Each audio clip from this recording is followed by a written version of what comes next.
It's not often that a school becomes the site of a scandal more appropriate to a psychological thriller than a staff room briefing, but St Joseph's Catholic Grammar School in Aberfan, South Wales, has become exactly that. The unthinkable has occurred. The head teacher, Anthony John Felton, known as John, awaits sentencing from prison, where he's being detained after pleading guilty to attempted grievous bodily harm with intent for attacking his deputy, Richard Pike, with a spanner. Not a child nor an irate parent, but the headmaster, appointed only last September, violently assaulted his own deputy in the very corridors that he was supposed to safeguard. The facts are almost Shakespearean in their mixture of jealousy, betrayal, public downfall. Only on the 5th of March, police were called to the school following a reported assault, and what they found was the combination of personal tensions, private relationships spilling with a clang of steel into public catastrophe. Mr. Pike sustained head injuries, but thankfully was discharged from hospital the same day. The head teacher, however, was arrested, charged, and has since been remanded in custody. And the incident was caught on CCTV. Felton delivered a number of blows, according to his own defence counsel. The weapon, a spanner, the motive, while the full details remain under judicial wrap. A series of leaked emails, internal mails, suggest a love triangle, or perhaps more accurately, a deeply personal vendetta wrapped in professional betrayal. And hours before the assault, Felton reportedly sent an internal email to staff, and it reads like a manifesto of emotional collapse. The greatest mistake I made was appointing... she slept her way to the top, currently engaging in sexual activity with at least 2 members of the SLT, the senior leadership team, including Richard Pike, and I'm sorry for the distress the rest of the day will bring. It concluded chillingly, goodbye. And what followed was not a resignation, it was an attack with a spanner. This wasn't merely misconduct. This was a complete implosion of professional ethics and personal restraint. And at Swansea Crown Court, Felton appeared by video by video link from the prison. He spoke only to confirm his name and to enter a guilty plea. His barrister John Hipkin, KC, admitted the obvious: this is a spectacular fall from grace. No pre-sentence report was requested, as the judge, Paul Thomas, KC, made plain that custodial punishment was the only conceivable outcome. And here's why the judge's comments matter, because he explicitly referenced the propensity of violence in the schools from pupils, a growing and grave concern across the UK. But this, he argued, was far worse. When the person tasked with protecting order becomes the perpetrator of violence, the breach of trust is not only personal, it's institutional. And the case opens difficult questions for the education system.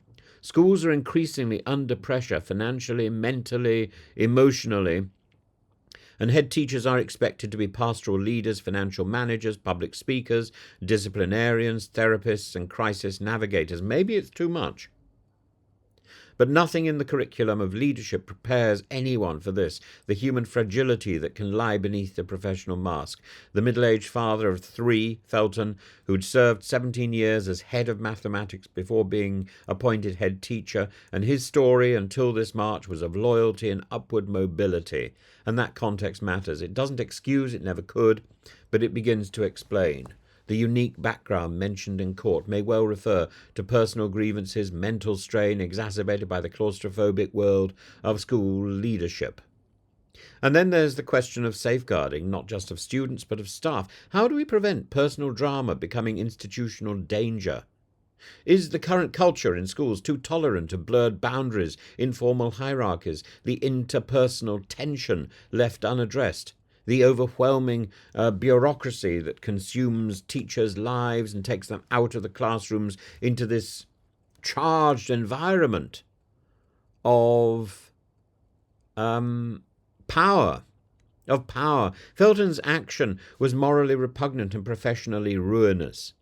But it was also a failure of institutional systems that didn't spot the warning signs or were too late to act. If a teacher had assaulted a pupil with a spanner, would we be wondering about unique backgrounds? The law rightly places responsibility on the individual, but institutions must ensure that they don't allow environments to fester until the crisis reveals them. In the coming weeks, the court will fix the length of Felton's sentence. but the damage is already done to the school's reputation, to the morale of its staff, to public confidence in those entrusted with authority. As educators, policymakers, and citizens, of subjects of His Majesty the King, we must take seriously not only the physical safety of schools, but the emotional and the psychological health of those who work within them. You know, for a school to have violence or bullying on the playground, there must be bullying in the staff room as well, but with a spanner. Anthony John Felton's story is not about just one man's breakdown. It's a cautionary tale about unchecked tension, unspoken resentment, and the tragic results when personal chaos erupts into public violence. I hope the sentencing on the 25th of April brings not only justice but renewed scrutiny on how the country can support, monitor, and safeguard leadership at every level in our schools, and promote schools that are safe and secure, and that exhibit leadership, exhibit the sort of example that we want children to follow.